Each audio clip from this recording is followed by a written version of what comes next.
뉴스 공작 전문가 김어준이 탄압받는 언론이라니. 조선일보 사설.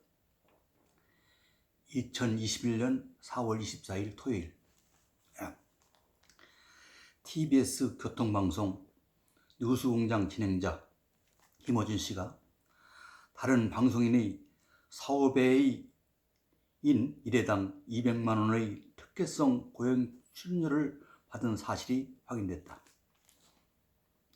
서면 계약서 없이 정식 등급도 아닌 별결로 분류돼 출연료 상한액의 2배를 받은 것이다.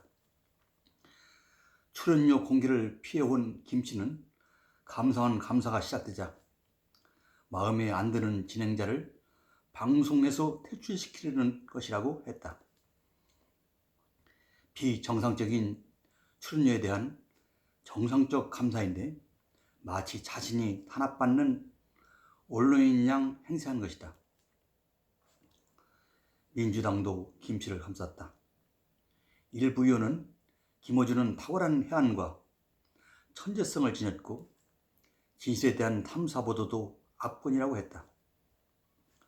박영선 전 서울시장 후보는 선거 기간 중 하나의 언론을 이런 식으로 탄압하는 것은 굉장히 과거 지향적이라고 했다. 민주당 당권 주자인 송영길 의원은 김어준 없는 아침이 두렵지 않느냐고 했다. 김 씨는 그동안 근거 없이 음모를 흘렸고 노골적으로 여권을 편들면서 정치 사냥꾼, 정권 나팔수처럼 행동해왔다. 그는 2016년 박근혜 정부가 세월호를 일부러 침몰시킨 뒤 항적 데이터를 조작했다는 고의 침몰설을 주장했다. 이런 황당한 내용의 영화를 제작해 44억 원이 넘는 매출을 올렸다.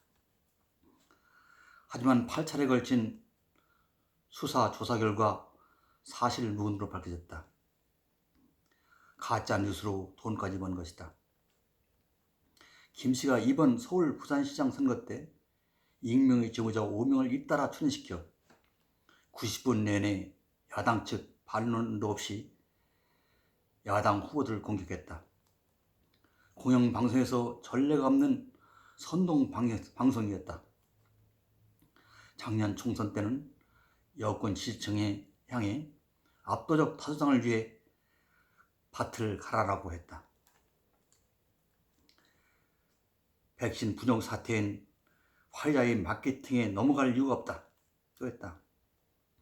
장자연 사건과 관련해 윤주호 씨를 출연시켜 희대의 후원금 사익을 벌 수 있게 해주었다.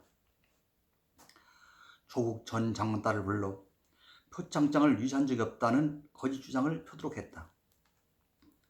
추미애 전 장관 아들이 휴가 특혜에 대해선 익명의 카투사를 연출시켜 제보자 현모 병장을 거짓말쟁이로 몰아봤다. 하지만 현 씨 주장은 모두 사실이었다. 김어준의 뉴스공장은 사실상 뉴스 공작소였다. 정권을 덮기 위해 가짜 뉴스로 국민을 속이는데 조금도 주저함이 없었다.